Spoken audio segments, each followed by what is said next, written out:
Hi, this is William Ramsey. Welcome to William Ramsey Investigates. On today's show, I have Bioweapon Blues 11, assessing the death and disability from the toxic jab. So this will be, I'll show some videos, and then I will also do some slides. I got a lot of information. I already have another show lined up, so there's a lot of things happening. But this first clip is Anthony Fauci laughing in the face of his interviewer, saying that he should be prosecuted.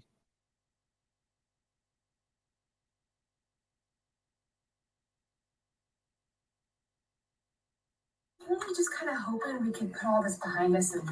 And this is a really good clip comedian called JL Mock 4.0 made, so I'll play that. It's about this desire for amnesty for all the mistakes that have been made.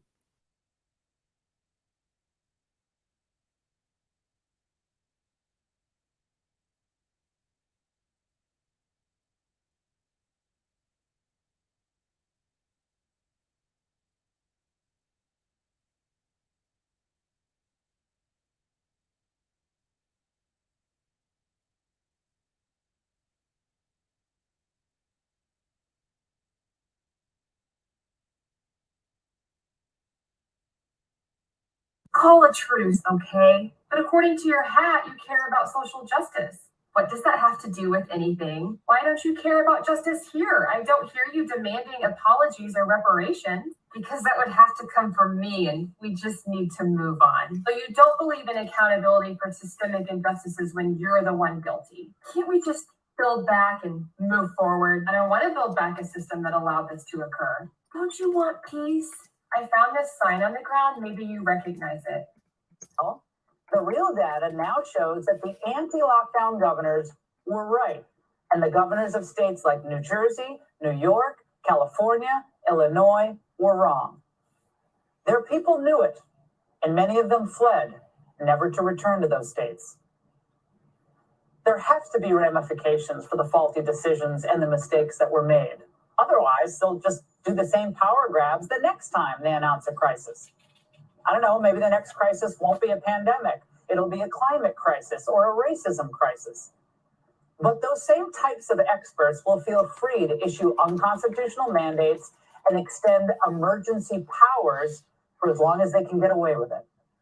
We need to sustain our investment in COVID. So we still have work to do there. It's going to require ongoing investment from Congress, ongoing investment in our country so that we can continue to make sure everybody in our country has the protection that they need from COVID-19.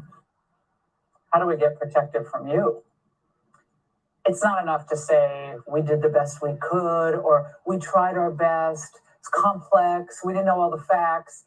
In the real world, when people make mistakes, there are consequences.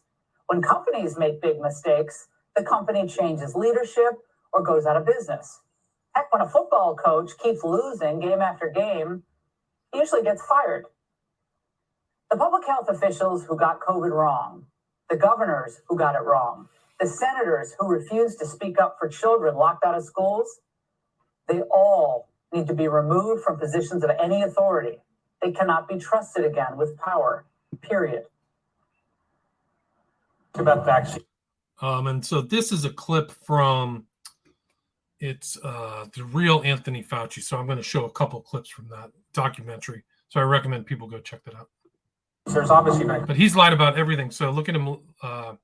He's lied about everything. I wonder if he's lying about what this question is. Controversy with children's vaccines about whether or not they might cause autism. What is your view on that? I have a strong view on that. There's zero evidence that the vaccines that were in question, particularly measles and MMR, have anything at all to do with the development. In 2016, when I met with Tony Fauci, we had a very, very heated meeting. I was with Aaron Siri, who's another attorney, and El Bigtree and Glenn Redwood. Sat across from the table.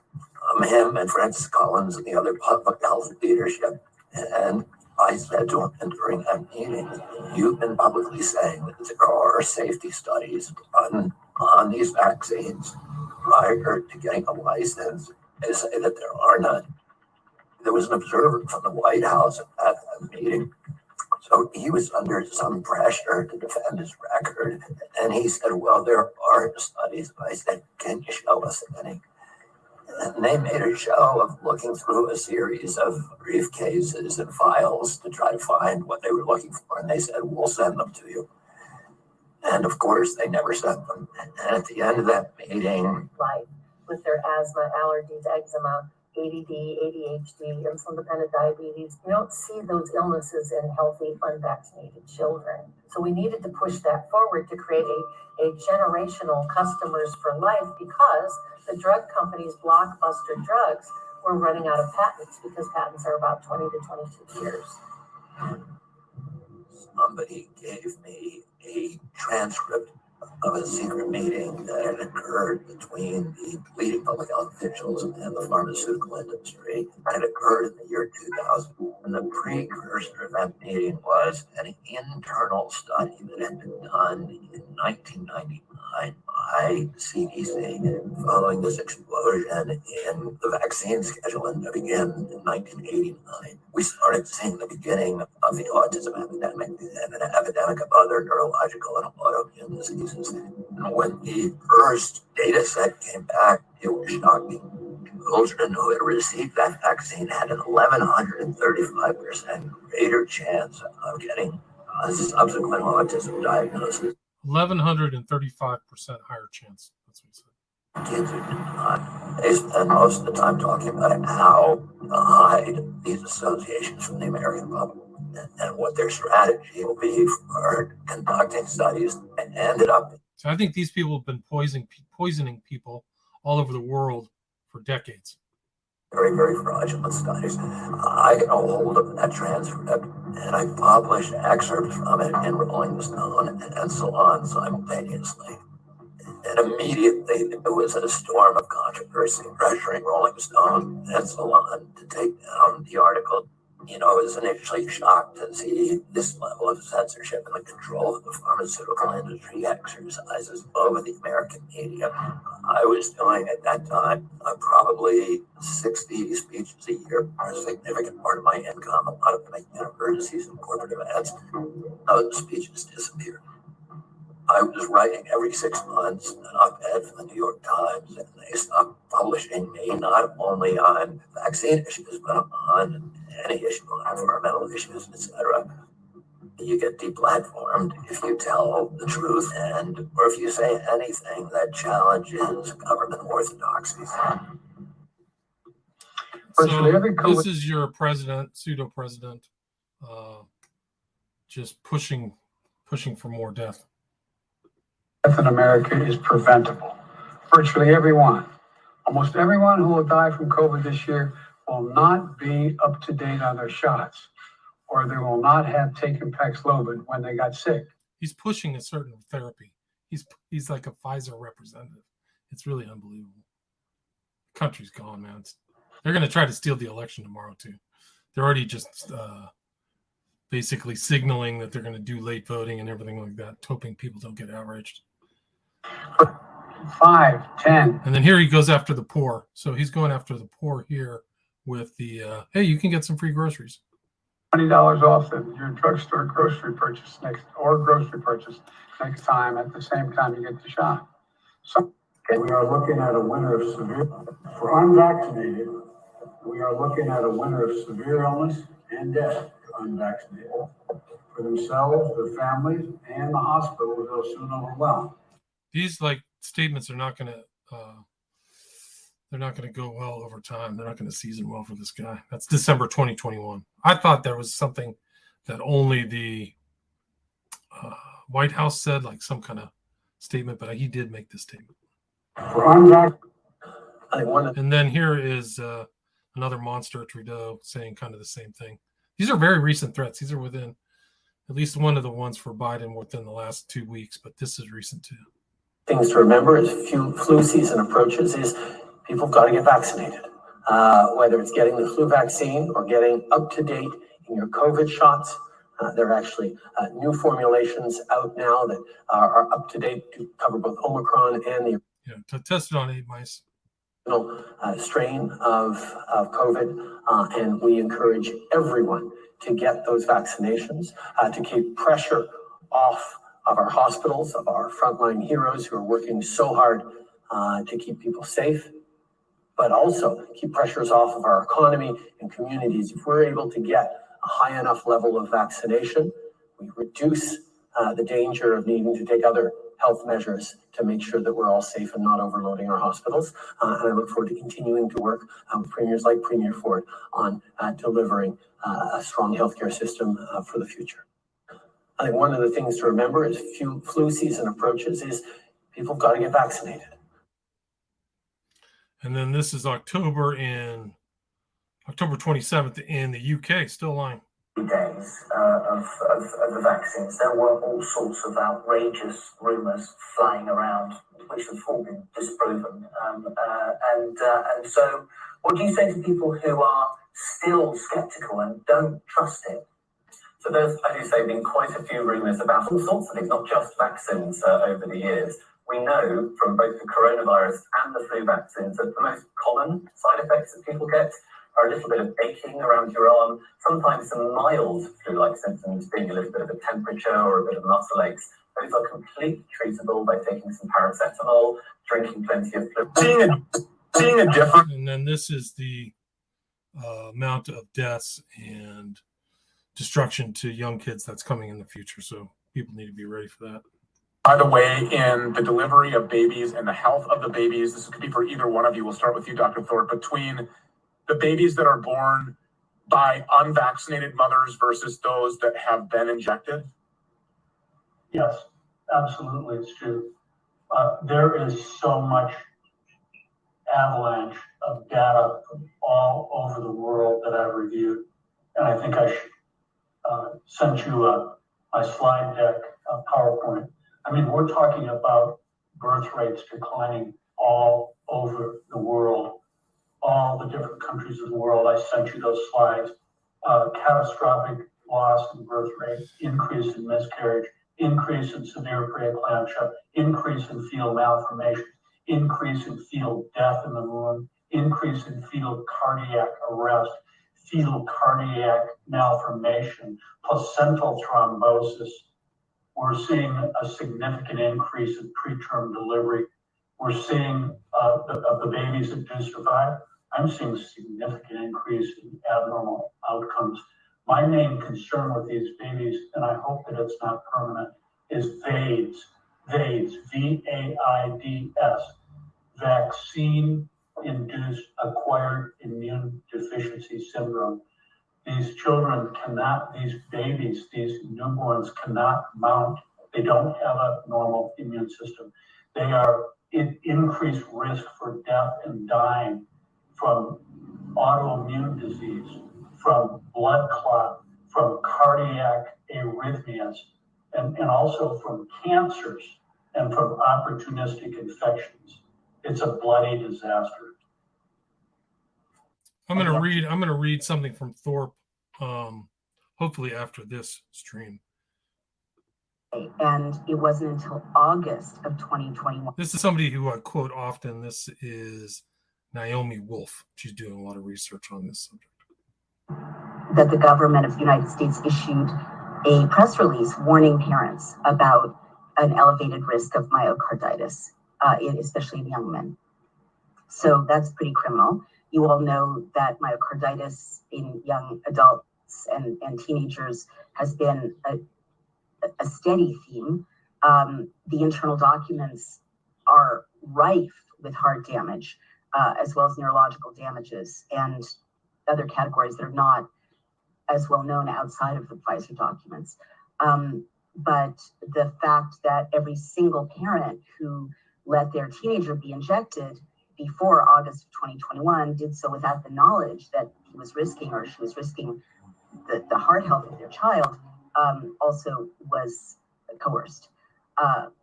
Pfizer knew that Pfizer boasted to the FDA that they would have to hire, and this is spring of 2021, 2,400 full-time employees in order simply to deal with the flood of paperwork being generated by the reports of the adverse events that they saw already and to deal with the flood of adverse event reports that they anticipated. I don't have a translation for this. This is a guy speaking in Chinese, but he's a business consultant in a TED-style talk that said we have to fight COVID because in 10 years the West will be brought to its knees because of long COVID, which will decimate most of its labor force. So, and you're seeing this subject of long COVID start to come up, and I'll cover that in the upcoming slides. But I wish I had this translated. 坚持什么？动态清零，听懂了我的话吗？要让西方去躺平，因为疫情有严重的后遗症，各位，所以我们是一定不能够躺平的。所以，作为一个普通消费者，作为一个普通的国民，我们不要妄议夺政。体制内的人比我们聪明的多，比我们高级的多。你根本没有那么大的画面，你根本没有那么大的胸怀，你也根本没有那么大的格局，你看不到那么多的山山水水。所以不要妄议夺政，听话照做就好了，我们就赢了。如果疫情再过10年，都不用我们打，全世界就趴下了。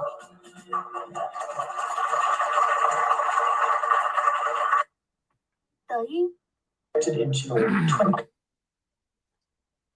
Then this is about the inevitability of blood clots from October 26, 2022. When the COVID vaccine is injected into your arm, we now know that only 25% of it actually stays in your arm. And the other 75% is literally collected by your lymphatic system and fed into your circulation. So these little packages of messenger RNA, and by the way, in a single dose of a Moderna vaccine, there are 40 trillion messenger RNA molecules, 40 trillion that are injected into your arm. So 3/4 of these are taken, connected by the lymphatics. They go into your bloodstream in these little packages that are designed to be absorbed into a cell. But obviously, when something's in your circulation, the only cells that they're going to get absorbed into is the cells around your blood vessels. And the place where absorption happens is in the capillary networks. In other words, these are the tiniest vessels where the blood slows right down. These are tiny, tiny vessels. So these little packages of genes are absorbed into the cells around the blood vessels, that's the vascular endothelium. The package is open, the genes are released, your body then gets to work reading these genes and manufacturing trillions and trillions of COVID spike proteins. Here's where the problem comes. In a virus, in a coronavirus, that spike protein becomes part of the viral capsule. In other words, it's part of like the cell wall around the virus called the viral capsule. But it's not in a virus, it's in your cells. So it therefore becomes part of the cell wall of your vascular endothelium. These cells that line your blood vessels, which are supposed to be smooth so that your blood flows smoothly, now have these little spiky bits sticking out. So it is absolutely inevitable that blood clots will form. So inevitable that blood clots. Seeing a difference, by the way, in the delivery of babies and the health of the babies. This could be for either one of you. We'll start with you, Dr. Thorpe. Between the babies that are born by unvaccinated mothers versus those that have been injected? Yes, absolutely, it's true. There is so much avalanche of data from all over the world that I've reviewed, and I think I should send you my slide deck, PowerPoint. I mean, we're talking about birth rates declining all over the world, all the different countries of the world. I sent you those slides. This is another guy. He's interesting, Dr. Trotzi. He's talking about how this new shot is really dangerous for kids. Bloody disaster. Hello, friends. It's Dr. Mark Trotzi here. I want to call on all of us to renew and deepen our commitment to saving the lives of children as well as each other.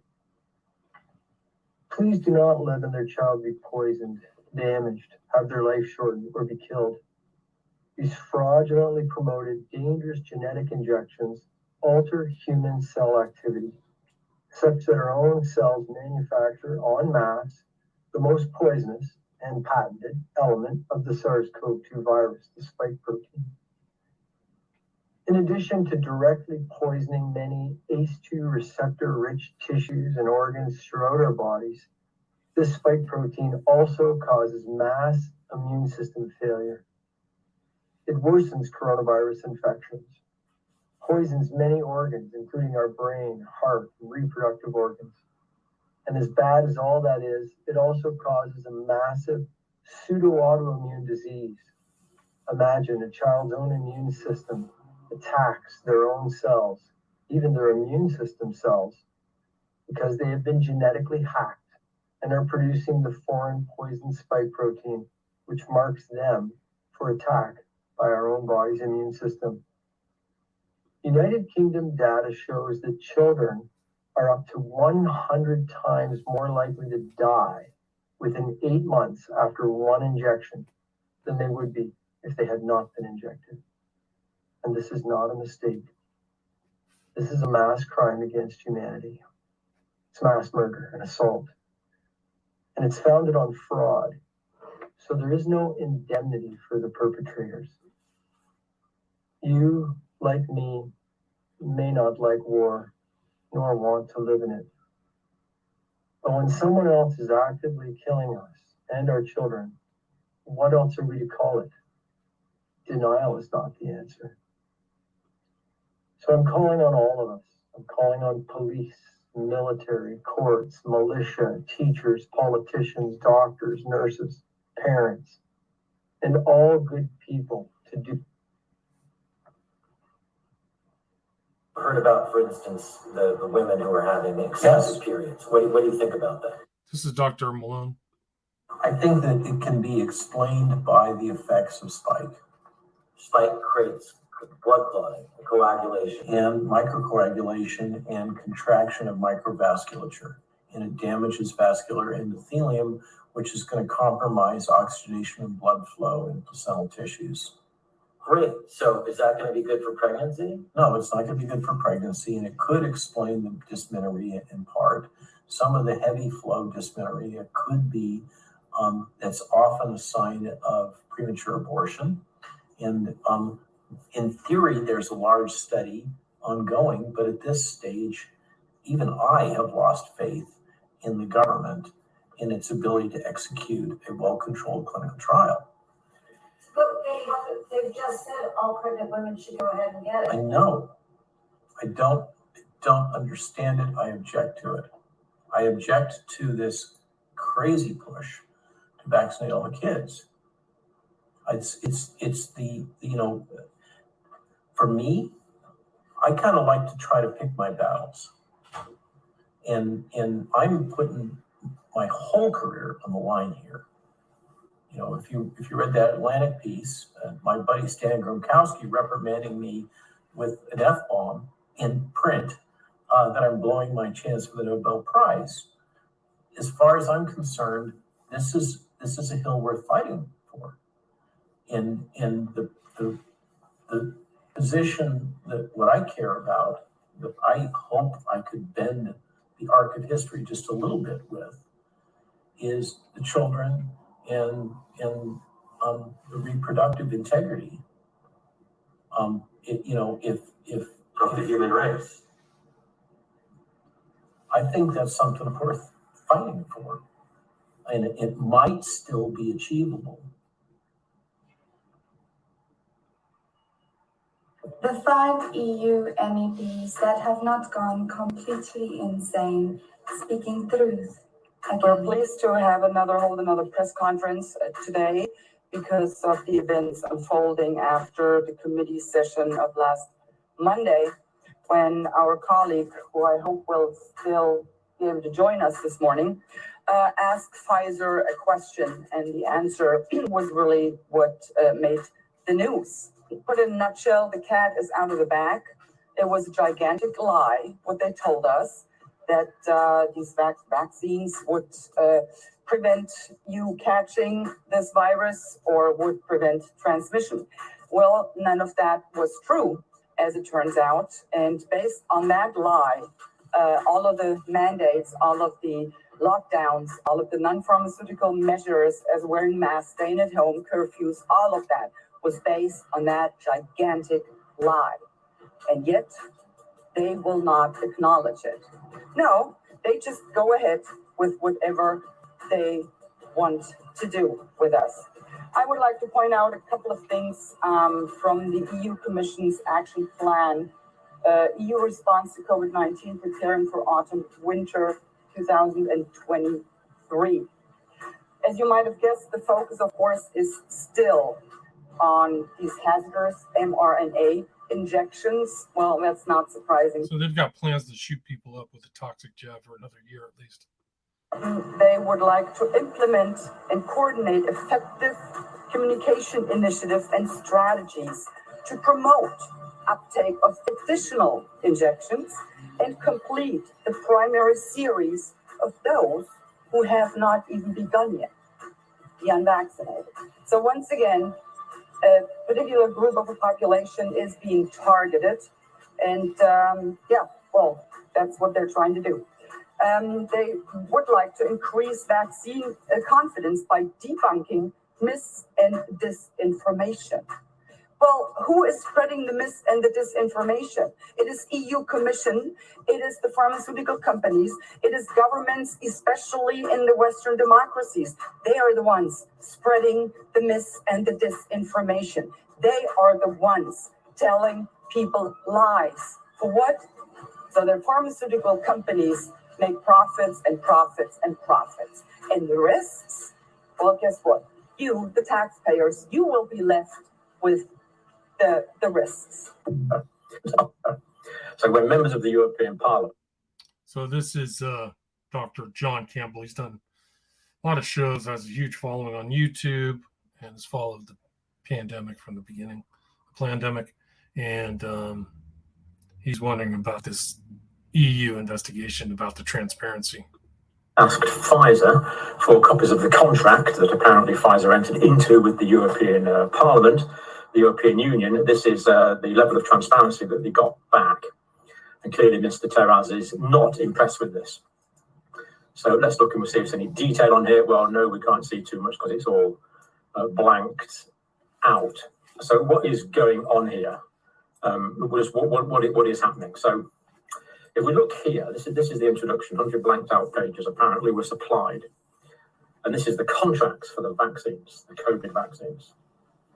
And Mr. Terraz says this is how they were disclosed to us, under elected representatives, by the people, for the people, we would certainly hope.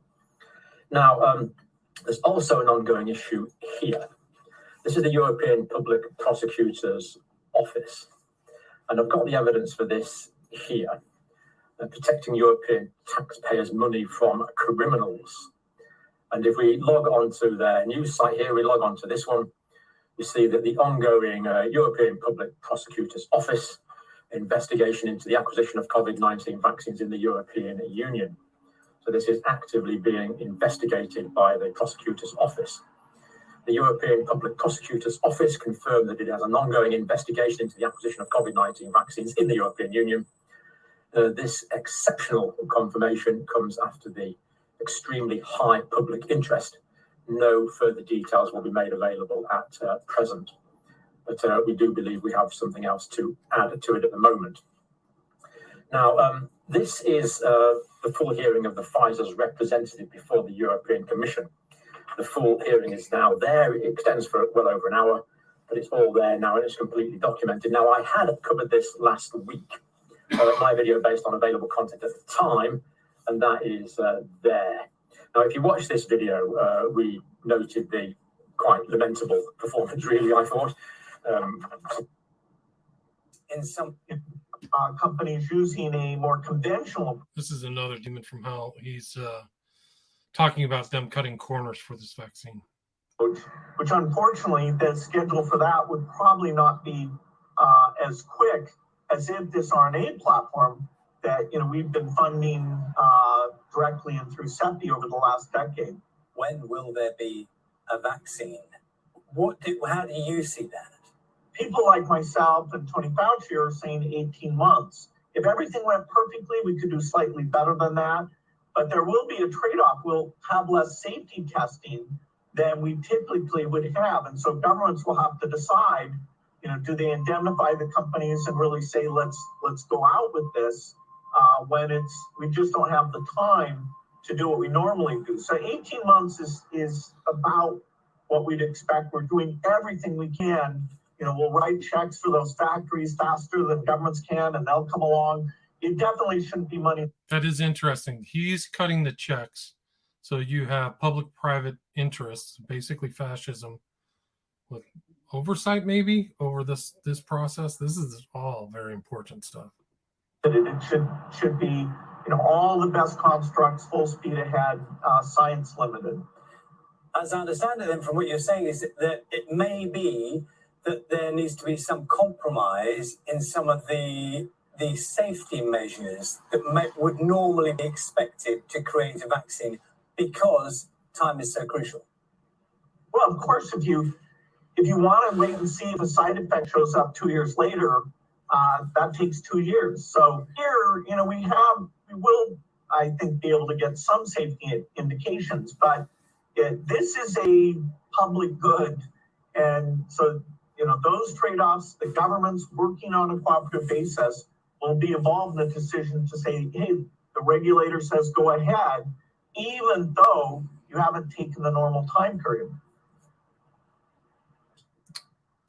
So I've mentioned this. I think this is actually what started me off on this whole Bioweapon Blues series, was the Died Suddenly Facebook group, which I read into. You can listen to the first, second, and third portions of that and all the horror stories. But this is the guy who started, Tiago Fernando Enriquez, on Stu Peters. Why are they shutting down the page? Why did they shut it down? I guess they don't want to hear the stories of the hundreds of thousands of vaccine injuries and deaths. And these people are explicitly saying, this is what killed my loved one. They had no pre-existing conditions. They were perfectly healthy at the peak of their physical condition, and they got the shot and they dropped dead.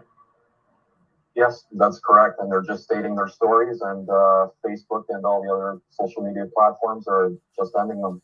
Well, you're beating the censorship. This group has now over 100,000 followers. I'm a member of the group. I can't believe some of the things that I'm seeing in there. It's frustrating because we seem to have been warning about this now for 2 years. How are you escaping being banned now? It's difficult. They keep banning us. I'm an artificial intelligence programmer, so I know what to look for. I know what their algorithms are looking for. It's not going to last long. The previous group, as you mentioned, had 300,000 members, and this one over 100,000. But I'm looking to move on to my own platform. Yeah, which is the same thing that we had to do after being banned from Twitter and YouTube and Facebook and virtually everywhere else. StuPeters.com. So I'm assuming that Died Suddenly News is going to have its own website. Yes, that's correct. It'll be diesuddenly.news. It's going to have everybody's stories, and more importantly, it's going to have all the statistics and analytics from around the world. And you'll be able to plug in real time and look at everything and assess everything of what's going on a geographical level. What made you start this in the first place? Were you just hearing stories of people dying suddenly? Yes, and I had neighbors of mine who had vaccine injuries, and a couple that had deaths here in my local area. So I just started the group and see if I was the only one seeing all this. This was almost about a year and a half ago. Clearly, you're not the only one seeing it. How quickly did this new group soar to over 100,000? Oh, 2 weeks. Unbelievable. What are some of the most shocking stories that you've seen or heard?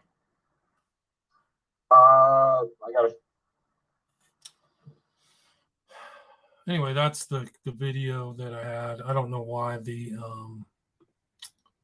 came out funny that way, but came out sideways. I'm really more interested in the audio. But here are my slides. Go back. Turn this on. This is a meme of Molech and Pfizer and the FDA handling your children to death. And you're going to some of these stories, they're starting to come in. So it's a catastrophe. And then this is Bill Gates. When a guy has enough money to end world hunger and poverty, regenerate the soil and clean the oceans, instead chooses to pump his money into GMO mosquitoes, blocking out the sun, creating fake meat, and most importantly, producing toxic vaccines for 7 billion people, you have to ask yourself why. Yeah, you do. Gates also got in trouble in Kenya as well. A lot of women were sterilized.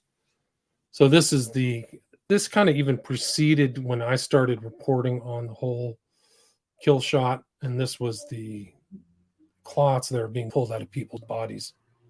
And they're never been seen before in human history. So this is Paul Alexander. I've mentioned him a lot. He worked under Trump. He says, must never forget Biden called it a pandemic of the unvaxxed.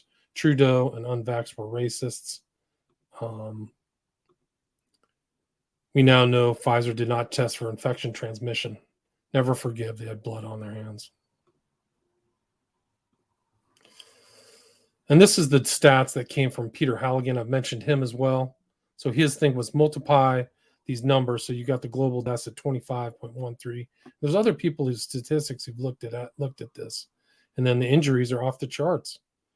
It's I think that he had the stats from Western Europe and the US, or the reporting countries, which added up to 1/8 of the world's population, or 1/8 of the people who took the vax. So it's just incredible.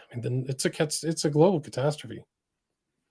And I've included this because it's not the full picture, he writes. These estimated 25 million jab deaths do not include the following: deaths reported in UDRA from August 2022 to date, deaths after future jabs, future deaths from delayed effects of past or future jabs such as cancer, miscarriages and stillbirths, many deaths occurring around the peak of about 5 months after vaccination. Reflecting the recency bias, VAERS and UDRA tend primarily to report deaths occurring soon after vaccination because these deaths are more likely to be considered by healthcare providers to be related to the shots than later deaths. And then most lockdown-related deaths, including those from suicide, homicide, or delayed diagnosis of cancer, heart disease, and other deadly diseases. So it's just an incredible catastrophe. It's not even funny because you can't quantify these people. And I'll go through some of the people who've decided to end their lives because they've just been sick for so long. Jerry, you had 4 people die from the shot in your immediate family. Is that correct? Can you write about that? I'll tell your story right here if you can put it into the comments. If anybody listening to this has vaccine injuries or deaths or anything suspicious, put it in here and I'll try to read it. I'll try to include it in there. Here's another monster, Walensky. This is the same booster that my employer is requiring employees and students in lieu of a comprehensive post-COVID. So she took that too. That's a monster. She actually took it and got sick. And a lot of these guys have gotten sick. Almost all of them have taken it and said they got sick, which should tell you a lot.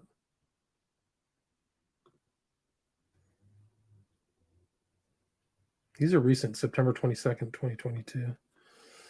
October 13th, Rochelle, it's vaccination week of action. We approach colder weather and the time of more indoor gatherings. Time to get your updated vaccine to protect yourself, your loved one. So that's the same story. Protect yourself, loved ones in your community. That's why you're doing it, but you're ended up dead. Wow. So Jerry said, my 24-year-old niece, she died from a stroke in her sleep 4 months post-vax. I'm sorry to hear that. It's terrible. This was a poll on Blaze. It says, who poses the biggest threat to America, China, Russia, or Biden? And 2,400 votes, Biden, 85%. And this is Ben Shapiro. He's changed his story on the vaccine. I'll have another video of him in the next series, but he was one of those people like he believed the story. The vaccine is 95% effective. This is December 2020. 95% effective in preventing you from getting the virus and also mitigates the severity of the disease.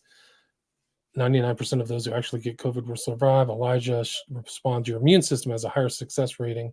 Think about it. And then Ben responds, in other words, get the vaccine dose.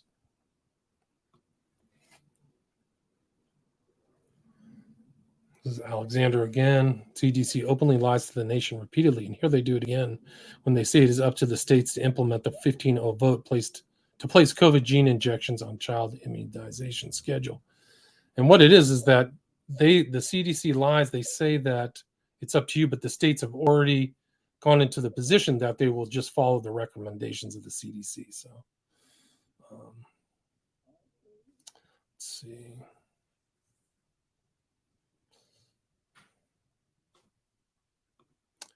The architect writes, have you noticed that healthy adults and children are dropping dead from the poison, but geriatric career politicians seem to be doing fine? Do you get it yet? Good point.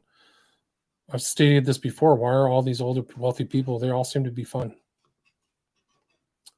And,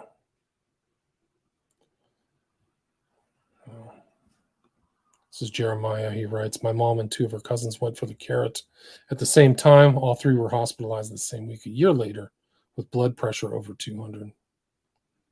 And Barbara writes, the problem isn't just pharma, it's the entire establishment and has been for decades. I agree with that. It's just kind of come to a head now.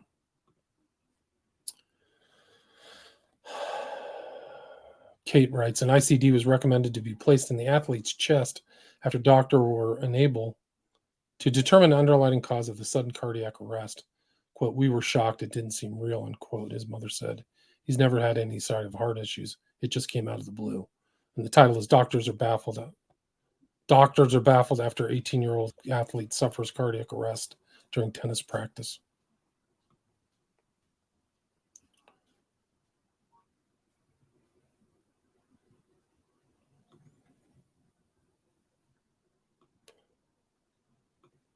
Walensky is a liar and did not take any shots. Look at how she fumbled her words recently. When asked how many at the CDC took the shot. Yeah, good point. 6 companies own the media, food, pharma, etc. Very good point, too. Concentration is not good. 2 children in my area, Bonnie writes, were given adult doses. Both are doing bad health-wise. Parents are suing. Surprised the parents are doctors. Yeah, there's going to be tons of lawsuits. And this was something like that I think Robert Kennedy's been working on, is the old association between the vaccine schedule and other illnesses, which is this 36% higher risk of asthma in some kids who had vaccine-related injuries. So it's federally funded study reported a positive association between vaccine-related aluminum exposure and persistent asthma. And that should be a given because aluminum is just a known neurotoxin. It's obvious.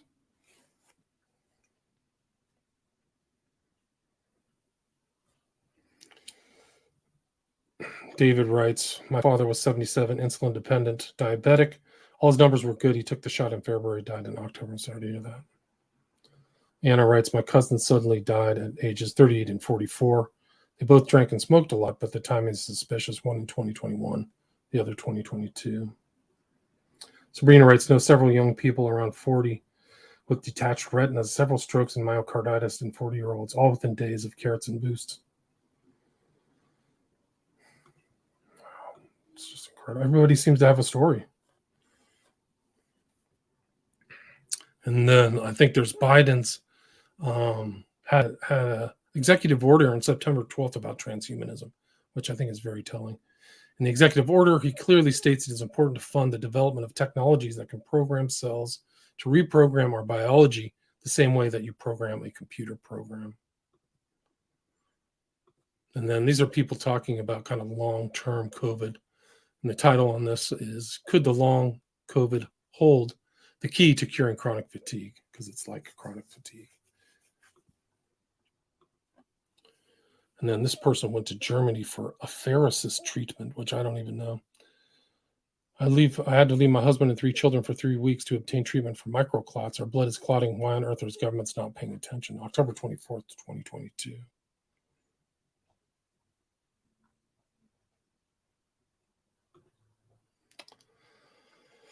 A new study shows that long COVID, post-viral, chronic fatigue, and affective symptoms are associated with oxidative damage, lowered antioxidant defenses, and inflammation.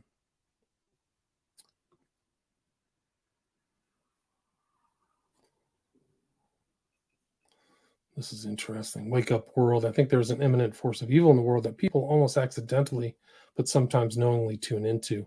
Once tuned in, reality is transformed, and the most wicked acts, like forcing deadly and useless drugs on children, appear to be benign and normal. And then Giacomo response, it's sad but necessary natural selection. So this is the Darwinist view. Natural selection is always this way. You either wise up on your 18th birthday and figure out that when sworn eugenicists are offering you free, quote, healthcare, unquote, you better say no, or they will teach you a harsh lesson. Pretty rough. And then these are people who died. Same thing happened to my friend's sister. She dropped on the soccer field while playing and died. She was 24. Autopsy results inconclusive.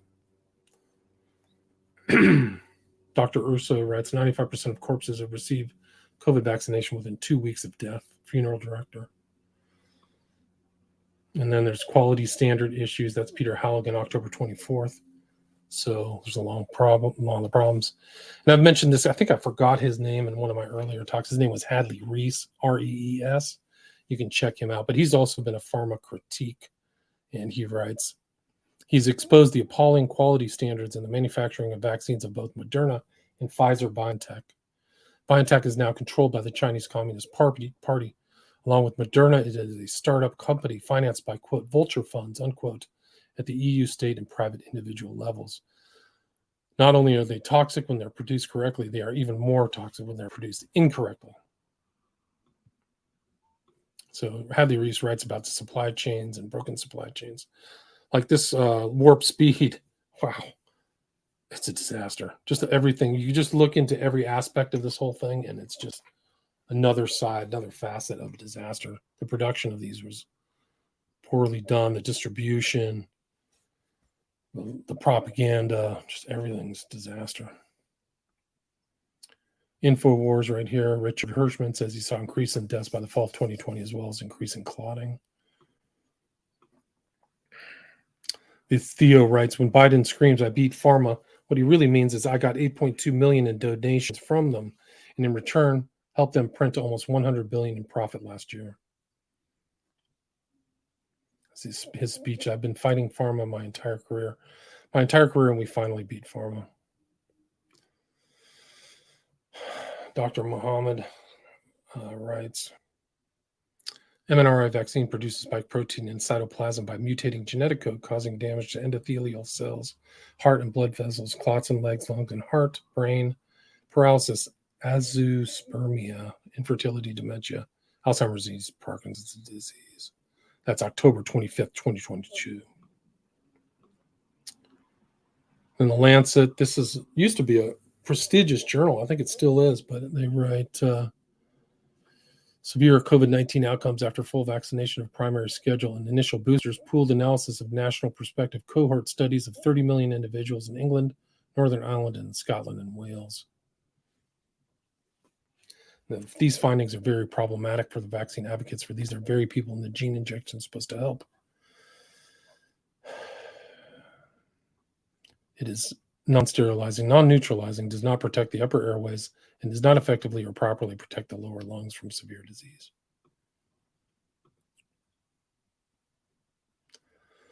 UK government ignores the electorate and declines an inquiry into COVID vaccine safety. If you don't look, you can't find anything. This is another good writer out of the UK, Joel Smalley, Smalley. I'll try to remember to put links to these in the show notes.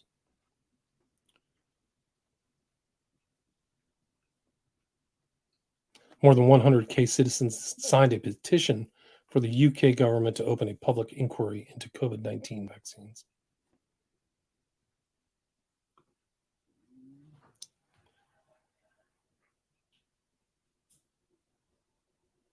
It's inconsistent statements by Biden.